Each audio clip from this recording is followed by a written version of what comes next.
তো হ্যালো বন্ধুরা, কেমন আছে সবাই? আজকে নতুন একটা ভিডিও নিয়ে চলে এসেছি। আমাদের ফুডেক্সের কিছু স্ন্যাক্স যা সন্ধ্যের টাইম খেতে অনেক ভালো ও সুস্বাদু। দেখলেই তোমরা গপ গপ করে খেয়ে নেওয়া। খাবার মানে পেটে খিদে না থাকলেও মুখে খেতে চলে আসবে, দেখে অটোমেটিক দেখেই খেতে চলে আসবে। তো চলো দেখা যাক। তো প্রথমে আছে আমাদের ফিশ চিপস, যেটাকে মাছ কেটে পুরো রোড রোলার দিয়ে চ্যাপ্টা করে বানানো হয়েছে। এটা খেতে খুব সুস্বাদু। তারপর আছে ফিশ ফিঙ্গার, যাকে বাংলায় বলে মাছের আঙুল। লম্বা লম্বা বেশ মাছ কেটে পুরো লম্বা করেছে, একদম আঙুলের মতো দেখতে, তার জন্য ফিশ ফিঙ্গার। তারপর আছে ফিশ ফ্রাই, যেটাকে মাছ একটা বড় মাছকে খ্যাচ খ্যাচ খ্যাচ খ্যাচ খ্যাচ করে কেটে পুরো মশলা মাখিয়ে এমন করে করে দিয়েছে, হেভি টেস্টি এটা।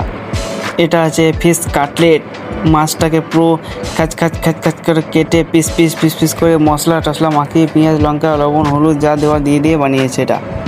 তারপর আসলাম চিকেনের দিকে। এটা হচ্ছে চিকেন কাটলেট, ওই ফিশটার মতনই খাচ খাচ করে কেটে এটাকে এরকম করে বানিয়েছে সেম।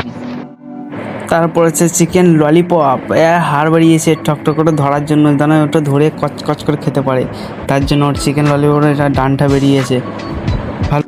এবার এটা হচ্ছে চিকেন পকোড়া, ওই চিকেনটাকে কিচ কিচ কিচ কিচ করে কেটে পুরো লাড্ডুর মতো বানিয়েছে, শেপটা পুরো লাড্ডুর মতো।